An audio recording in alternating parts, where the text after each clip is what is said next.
Welcome to FantasyFran.com. I'm Sports Crazy Chris Barnes. With me, as always, Hall of Fame quarterback Mr. Fran Tarkenton. And we wanted to come to you today doing the wild card weekend wrap-up. And Fran, let's start with the Saturday games. Very first game, Houston at home against Cincinnati. What did you see? I saw a Houston team that's even better than I thought. Rock solid defensively. Wade Phillips deserves a lot of credit, but he's got great players. Sure. Secondary is as good as there is in football, I think. And T.J. Yates has done a good job. He's just a serviceable quarterback. It's not going to hurt him too much. But Arian Foster really ran lights out. They got their great receiver back.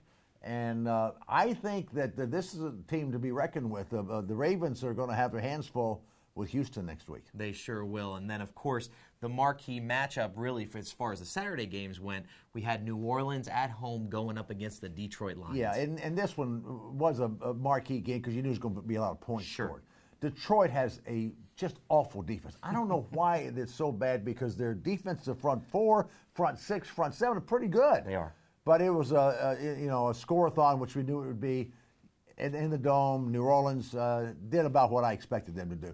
Now, the real matchup, I thought, was the Giants and the Falcons. Okay, all right, let's talk about that. I really thought that was the marquee matchup of the day. Many people had picked the Falcons to be in the Super Bowl at the beginning of the year. The Giants had 4 straight losses in the middle of the year.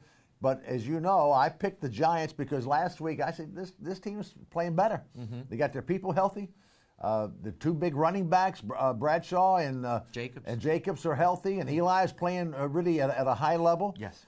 They've got 3 great receivers. They do. They really do. And everybody's talking about Atlanta's receivers. I don't think Atlanta's receivers comes close to the New York's receivers. Fair enough. And then you go play the game, and Atlanta was god-awful. They were bad. They ought to really take a look at what they're doing.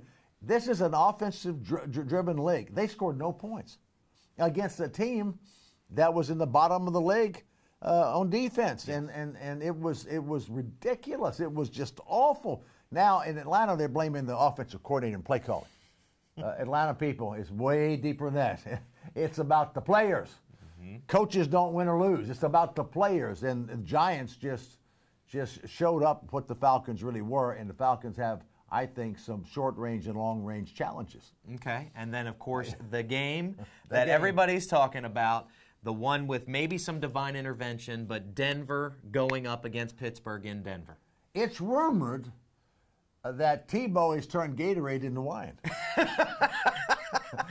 It's rumored. Anyway, for real here, this game surprised me. Of course, Steelers have a lot of injuries, including the quarterback.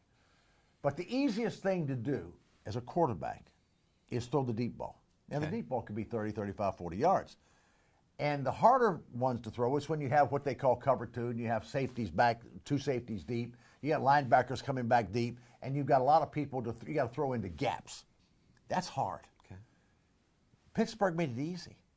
They said, we're going to stop the run, so they would put 11 guys within 5 yards of the line of scrimmage. They took their safeties and brought them down to stop the run, which meant the whole middle of the field was open. There was nobody that Tebow had to worry about to pick off the ball down the middle of the field, so he could throw those skinny posts to his big 6'5", 6'4" wide receivers, as he did in the playoff. He threw a 33-yard pass with no chance of interception because it's his man one-on-one with a smaller defensive back, no safeties to get in the way. He doesn't have to be perfect. Just throw it up, let his receiver make a play, and he went 80 yards. Pittsburgh made it easy for Tim Tebow.